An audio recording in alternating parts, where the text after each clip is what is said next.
Hello hi welcome to my YouTube channel. ఒకవేళ మీరు నా ఛానల్ని ఫస్ట్ టైం చూస్తుంటే హాయ్, నా పేరు Lasya. I make content mostly related to cooking and life style. ఈరోజు వ్లాగ్ ఏం పెద్ద స్పెషల్ వ్లాగ్ ఏం కాదు, నార్మల్ డే ఇన్ మై లైఫే షూట్ చేశాను. ఈ మధ్య అంతా మా అమ్మకి కొంచెం హెల్త్ బాగాలేకుండా అలా ఉన్నిందనమాట. సో అందుకని ఇంట్లో పనులు మోస్ట్లీ నేనే చేయాల్సి వచ్చింది. ఒక 2-3 డేస్ నుంచి నేనే చేస్తున్నా. సరే అని చెప్పి పొద్దునే లేచి స్నానం చేసేసి ఫస్ట్ దేవుడికి దీపం పెడుతున్నా అనమాట. పొద్దున్నే లేయంగానే దీపం పెడితే ఒక రకమైన పాజిటివ్ వైబ్ వస్తుంది, ఇల్లంతా హాయిగా ఉన్నట్టు అనిపిస్తుంది. సో ఫస్ట్ ఆ పని చేసేసాక నెక్స్ట్ టిఫిన్ చేసుకుంటా అనమాట. రోజు నా రొటీన్ ఇలానే ఉంటుందా అని అడిగితే ఇలా ఉండదు, రోజు వేరుగా ఉంటుంది. ఈసారి ఎందుకంటే మా అమ్మకి బాగాలేదు కాబట్టి కొంచెం మార్నింగ్ నేనే లేచి చేయడం ఉన్నింది. కానీ మామూలుగా అయితే ఫస్ట్ మా డాడీ మా అమ్మ ఇద్దరు లేసేస్తారు. వాళ్ళు లేచి మా డాడీ ఆఫీస్కి రెడీ అవుతుంటారు, మా అమ్మ టిఫిన్ అవి చేస్తుంటుంది. సో నేను అప్పటికి ఇంకా పడుకొనే ఉంటాను. నేను కొంచెం లేట్గా లేస్తాను అనమాట, 8-8:30 ఆ టైంకి లేస్తాను. అండ్ లేసాక వెంటనే బ్రష్ చేసి స్నానం చేసేస్తా. మా అమ్మ ఏమో ఈ లోపల టిఫిన్ చేయడం, వంట చేయడం అవి చేస్తుంటుంది. మా డాడీ వెళ్ళిపోయాక ఇంకా మా అమ్మ కూడా ఫ్రెష్ అయ్యేసి దీపం పెట్టడం అవి ఉంటుంది అనమాట. కానీ ఇప్పుడు కొంచెం రొటీన్ మారింది. ఒక 2-3 డేస్గా నేనే లేచి దీపం పెట్టి టిఫిన్ చేయడం అవి చేస్తున్నా. మా డాడీ ఈ లోపల వెళ్ళిపోతున్నాడు ఆఫీస్కి. అండ్ ఈరోజు టిఫిన్కి వచ్చేసరికి దోశ అనమాట. ఇంట్లో ఏ ఉన్నా లేకపోయినా దోశ పిండి ఉంటే చాలు అంటుంటుంది మా అమ్మ. నాకు అప్పుడు అర్థమవుదు, ఇప్పుడు ఇలాంటి సిచ్యువేషన్స్లో అర్థమవుతుంది. ఏదేదో స్పెషల్ బ్రేక్ఫాస్ట్ అంతా మనం చేయనవసరం లేదు, దోశ పిండి ఉంటే చాలు. దోశ పోసుకొని చట్నీ ఉన్నా లేకపోయినా అట్లీస్ట్ పొడి వేసుకొని అయినా తినేయచ్చు. కానీ ఆ రోజు మాత్రం చికెన్ కర్రీ ఉన్నిందనమాట. ముందు రోజుది నైటే చేసింది మా అమ్మ. సరే నైటే కాబట్టి తిన్నాను. మామూలుగా నేను మధ్యాహ్నం చేసిన, పొద్దున్న చేసిన అవి నెక్స్ట్ డే వరకు అట్లీస్ట్ నాన్ వెజ్ కర్రీస్ అయితే తిన్ను, ఎందుకంటే నాకు నచ్చదనమాట. నార్మల్ వెజ్జే మనం పక్క రోజుకి తినకూడదు అనుకుంటాము, అలాంటిది నాన్ వెజ్ వద్దు అని నా ఫీలింగ్. మా అమ్మ మా డాడీ తింటారు బాగానే, అదేం పెద్ద ప్రాబ్లం కాదంటారు. మేము చిన్నప్పటి నుంచి అలానే తింటూ వస్తున్నాము అంటారు. కానీ నేను మాత్రం వద్దు, అట్లా తినకూడదు పక్క రోజుకి అని చెప్పి అంటుంటా. కానీ ఇంకా ఆ రోజుకి నాకే నీరసంగా ఉండేసరికి సరే లేదో ఒకటి అని చెప్పి తిన్నానమాట. అది అయిపోయాక ఇంకా నేను చదువుకోవడానికి కూర్చుంటున్నా. ఎక్కువసేపు కూడా ఏం చదవలేదు, జస్ట్ 1 hour చదివాను ఆ రోజు. వెంటనే మళ్ళీ బయటికి వెళ్ళాల్సి ఉన్నిందనమాట. ఫస్ట్ నేను ఎట్లా చదువుతా అంటే ఫస్ట్ నా టు డూ లిస్ట్ రాసేసుకుంటాను అనమాట. సడన్గా కూర్చొని ఏంది చదువుకుంటాను అని చెప్తుంది అనుకుంటున్నారేమో. నేను బ్యాంక్ ఎగ్జామ్స్కి ప్రిపేర్ అవుతున్నాను అనమాట. పాస్ట్ 6 monthsగా ప్రిపేర్ అవుతున్నా. లాస్ట్ 6 months నా కాలేజ్ అయిపోయిన వెంటనే స్టార్ట్ చేసేసా కోచింగ్. కానీ అంత సీరియస్గా చదవలేదు నేను. ఫస్ట్ 2 months చదివా థియరీ అంతా అర్థం చేసుకోవడంలో. అండ్ ఆ తర్వాత కొంచెం లైట్ తీసుకున్నా, ఏముందిలే చాలా టైం ఉంది మనకి అని చెప్పేసి. కానీ ఇప్పుడే కొంచెం రియాలిటీ హిట్ అవుతుంది నాకు. అంత టైం లేదు నీకు, ఎంత త్వరగా చదివి తెచ్చుకుంటే అంత మంచిది అనిపిస్తుంది ఇప్పుడు. అండ్ ఇక్కడ వచ్చేసి నేను మా అమ్మ హాస్పిటల్కి బయలుదేరాము. మా అమ్మకి కొంచెం ఏదో అపాయింట్మెంట్ ఉంటే అది చూపించుకోవడానికి వెళ్ళేసి వచ్చామన్నమాట. మధ్యాహ్నం బయటికి వెళ్తే చాలు ఆ ఎండకి ఒక రకమైన నీరసం వచ్చేస్తుంది. బయటికి వెళ్ళొచ్చిన వెంటనే ఏదో ఒకటి తినేసి కాసేపు రెస్ట్ తీసేసుకోవాలనిపిస్తుంది. సో రాగానే ఫస్ట్ అయితే నేను పులావ్ లాంటిది చేశాను అనమాట, ఈజీగా అయిపోతుందని. ఇంకా అదే చేసుకొని తినేసాక మళ్ళీ నెక్స్ట్ పని ఏదో అది చేసుకున్నాను. తినేటప్పుడు మాత్రం హ్యాపీగా టీవీ పెట్టుకొని ఒక 1 hour లేదా 1 hour కాకపోయినా ఒక 1/2 hour హ్యాపీగా నేను అమ్మ కలిసి కూర్చొని రిలాక్స్ అవుతూ తింటాము. ఆ రోజు మరి బయటికి వెళ్ళి వచ్చేసరికి ఇంకా అసలు ఆల్రెడీ పొద్దు నుంచి కొంచెం డల్గా ఉన్నింది నాకు. ఇంకా అసలు ఎనర్జీ జీరో అయిపోయింది. ఇంకా తినేసాక మళ్ళీ కాసేపు రెస్ట్ తీసుకున్నాం అనమాట.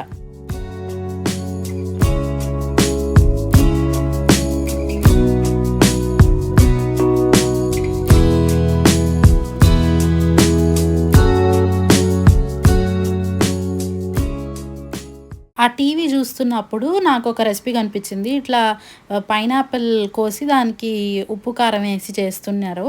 అది చూడంగానే చాలా టెంప్టింగ్గా ఉన్నింది. నాకుండే మెయిన్ వీక్నెస్ ఏంటంటే, నేను ఏదైనా ఒక ఫుడ్ ఐటమ్ చూశాను అనుకోండి, లైక్ రీల్స్లో అయినా యూట్యూబ్లో అయినా లేదా నా ముందు ఎవరైనా తింటున్నా కూడా అవేమన్నా చూస్తే నాకు ఇంకా ఒకవేళ నాకు అది ఇష్టమైంది అయితే, ఇష్టం లేనిదైతే పట్టించుకోను. నాకు కొంచెం అది ఇష్టము అనిపించిందంటే మాత్రం నాకు అది ఆన్ ద స్పాట్ నేను చేసుకొని తినేయాలి దాన్ని, లేదంటే నాకు తినాలనే అనిపిస్తుంటుంది. సో అందుకే ఫస్ట్ నేను ఆ పని చేశాను. ఆల్రెడీ ఎలాగో ఇంట్లో పైనాపిల్ ఉన్నిందనమాట. సరే ఎందుకులే మనం వెయిట్ చేయడం అని చెప్పి వెంటనే పైనాపిల్ కోసేసుకొని, అండ్ దీనికి ఏంటంటే ఈరోజు నేను గ్రిల్ చేసా, పైనాపిల్ గ్రిల్.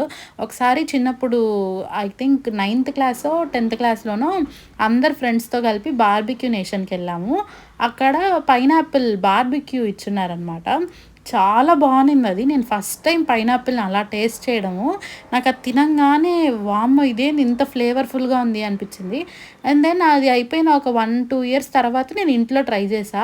అప్పుడు ఇగ ఇది ఇంట్లోనే చేసుకోవచ్చు, ఇంత ఈజీ, చాలా బాగుంది అని చెప్పి అప్పటినుంచి ఎప్పుడు నాకు అది తినాలనిపించినా చేసుకుంటా అనమాట. మీలో ఎంతమంది దీనికి రిలేట్ అవుతారో నాకు తెలీదు గానీ, నాకు మాత్రం నార్మల్ అన్నం, కూర వీటికంటే కూడా నాకు ఫ్రూట్స్ చాలా ఇష్టము.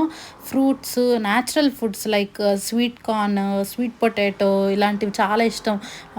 ఉడకబెట్టిన పీనట్స్ అవన్నీ నాకు చాలా ఇష్టం అనమాట. సో, నాకు అన్నం నేను అంత ఇష్టంగా తినలేను. బట్ ఫ్రూట్స్ అయితే ఎన్ని పెట్టినా ఇష్టంగా తినేస్తా. అందులో పైనాపిల్ ఇంకా నా ఫేవరెట్ అసల. నాకు స్పెసిఫిక్‌గా కొన్ని ఫ్రూట్స్ చాలా ఇష్టం. లైక్ పైనాపిల్, పొమోగ్రానేట్, గ్రేప్స్, ఇంకా ఆరెంజెస్ కూడా ఇష్టం.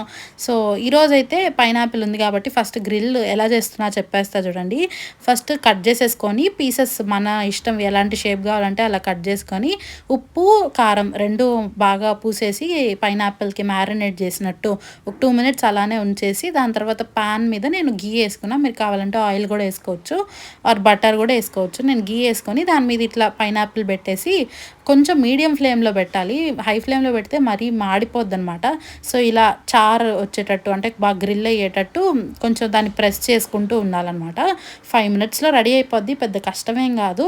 అటు ఇటు ఫ్లిప్ చేసుకుంటూ చూసుకుంటూ మాడకుండా చూసుకుంటే అయిపోద్దనమాట. దీని టేస్ట్ ఎలా ఉంటదంటే పైనాపిల్ మామూలుగానే పుల్లగా ఉంటది కదా! అండ్ దెన్ మనం అంటే మనం అది కాల్చాం కాబట్టి కొంచెం చారవుద్దనమాట పైన కాలినట్టు. సో, దానివల్ల మంచి స్మోకీ ఫ్లేవర్ వస్తది. అండ్ ఉప్పు, కారం వల్ల మంచి స్పైసీగా అలా ఉంటదనమాట. ట్యాంగీగా అలాగా.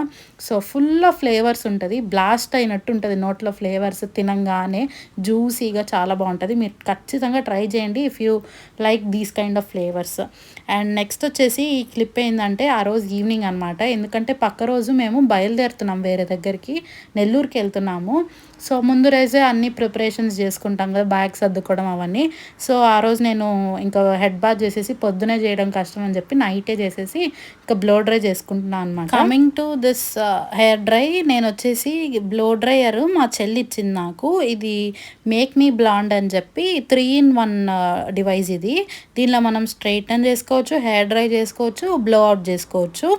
సో, బాగా యూస్ఫుల్ అనిపించింది. ఫస్ట్ మా చెల్లి నా బర్త్డేకి ఇచ్చింది గిఫ్ట్. అండ్ ఇచ్చినప్పుడు నేనేమనుకున్నా అంటే ఇది ఎందుకు నాకు, నేను అసలు వాడను దీన్ని, నాకు రాదు ఇవన్నీ వాడడము, నాకు అనవసరంగా ఇది ఇచ్చావు అనుకున్నా. తర్వాత ఎప్పుడైతే దీన్ని ఎలా వాడాలో తెలిసిందో దాని తర్వాత వాడుతూ వాడుతూ నాకేమనిపించిందంటే బెస్ట్ గిఫ్ట్ ఇప్పటి వరకు నాకు ఇచ్చింది మా చెల్లి అనిపించింది. చాలా బాగా వస్తుంది దీంతో. ఇంకెప్పుడైనా ట్యూటోరియల్ చేస్తాను దీన్ని ఎలా వాడాలి, అసలు దీనిలో ఏముంటాయని చెప్పి. అయితే ఈ వ్లాగ్ ఇంతే. నేనైతే మిమ్మల్ని నా నెక్స్ట్ వ్లాగ్లో కలుస్తాను. Okay, bye.